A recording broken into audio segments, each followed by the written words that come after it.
இப்போ கூவக்களின்னு ஊர்ல சொல்லுவோம். கூவ அந்த ஆரோட்ட அல்வா. ஓகே. இந்த ஆரோட் மாவு கிடைக்கிறது இந்த மாதிரி. இது இது ஒரு கிளாஸ் எடுத்திருந்தால் ஒரு கிளாஸ் வெல்லம் எடுத்துங்க. ஓகே. அதில் 2 ஸ்பூன் பஞ்சாரியும் போட்டுங்க வெல்லம் கிடைக்கிறதுக்கு. இதுல இதுக்கு 2 கிளாஸ் வெள்ளத்தை விட்டு கரைச்சி வச்சுக்கோங்க. ஓகே. நான் வெள்ளப்பாக காய்ச்சிட்டு நான் உங்களுக்கு காட்டுறேன். வெள்ளத்தால கரைக்கணும். இது வெல்லம் எடுத்து வச்சிருக்கேன். அது பாகாக்கிட்டு காட்டுறேன். ஓகே. இப்போ ஒரு கிளாஸ் arrowroot பவுடர், ஒரு கிளாஸ் வெல்லம், 2 സ്പൂൺ മധുരവും ഷുഗറും ചേർത്ത്, പിന്നെ 2 ഗ്ലാസ് വെള്ളം വിട്ട് വെച്ചിരിക്കും. ഇപ്പൊ നന്നാ അത് പൊടി തട്ടാക്കി കരച്ചിക്കണം. ഇത് നെയ്യ് கொஞ்சம். ஓகே. நிறைய இதுல நான் வெள்ளத்தை விட்டு கரைச்சிருக்கேன். இப்ப இதுல விட்டு கலக்கணும். ஓகே. இந்த வெள்ளப்பாகுல 2 ஸ்பூன் பஞ்சாரியும் போட்டல. பஞ்சாரியும் போட்டேன். இது க்ஷணம் ஆயிடும். ஓகே. இப்போ நீங்க அந்த வெள்ளப்பாகு இப்ப காய்ச்சத்தாலி அது அந்த வெள்ளத்தை எல்லாம் விடுறதுனாலும் விட்டுக்கலாம். இந்த கிரிவார்களி எல்லாம் ഉണ്ടാக்குற மாதிரி. இது கூடி வரணும் பத்தம். வேகம் ஆயிடும் இதெல்லாம். ஓகே. நெய்யும் அதிகம் வேண்டாம். அலுவா சூப்பரா இருக்கு. இந்த குழந்தைகளுக்கு வயத்தால போறது எல்லாம் குழந்தைகளுக்கு பெரியவாளுக்கானாலும் இந்த ஆரோட்டை வாங்கிட்டு கஞ்சி வச்சு கொடுத்தா போயிடும். உப்பு போட்டு குடிக்கிறவாளுக்கு உப்பு போட்டு மோரையும் விட்டு கொடுக்கறது.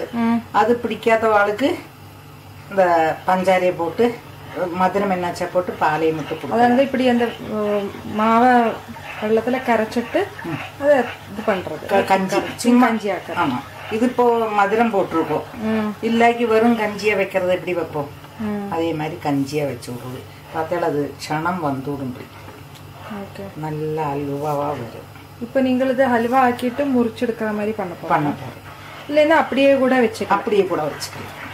ஸ்பூனால எடுத்து சாப்பிடுறாங்க.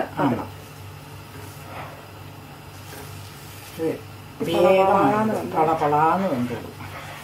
இப்ப நீங்க ஹைலியே தான் வச்சிருக்கீங்க. ஆரோட் மாவு உங்களுக்கு கடையில வாங்க கிடைக்கும். இது நம்ம ஊர்ல எல்லாம் இந்த திருவார காலத்துலாம் கிடைக்கும் அந்த கிழங்கு. அப்ப நாங்க வாங்கி அதை வடிகட்டி பொடியாக்கி வச்சுப்போம்.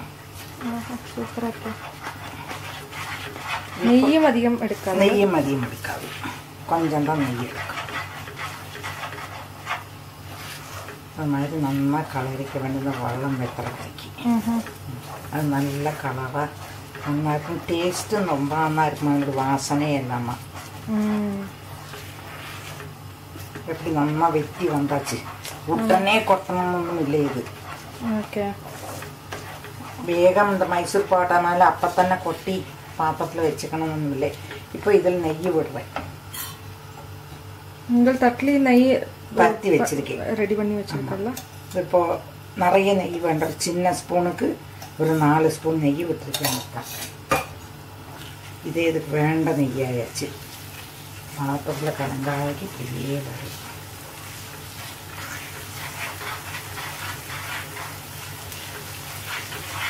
எப்படி வருது பார்த்தீங்கன்னா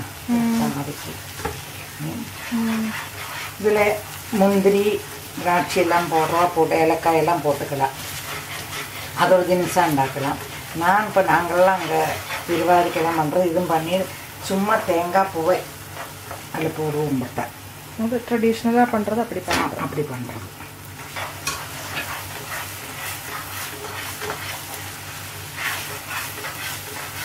இனி தட்டில் கொட்டிக்கணும். இதுதான் இந்த ஆரோட் பிஸ்கட்ல எல்லாம் இதுதான் ஆரோட்டு. அதானே குழந்தைகளுக்கு ஆரோட்டு பிஸ்கெட்டை கொடு சொல்கிறேன். இப்போ கேஸ் அணைச்சி விட்றேன். இப்படி தான் இருக்கும். இதில் ஸ்பூனால் இப்படி சாப்பிடலாம். நான் தட்டில் கொட்டி வைக்க போகிறேன். கொட்டிட்டு பின்ன காட்டுறேன்.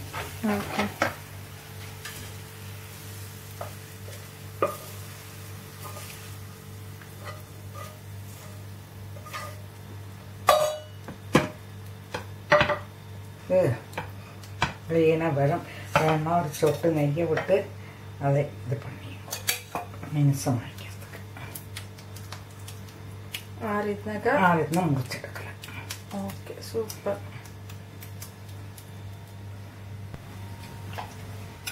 இந்த மாதிரி முறிச்சு முறிச்சு வைக்கலாம். அல்வா கஷ்டமாட்டமா இருக்கும். ஸ்பூனால் எடுத்து சாப்பிடணும்னாலும் சாப்பிட்டுக்கலாம். ஓகே, அடிப்பொலி, சூப்பர், நல்லா இருக்கும். ஆமா.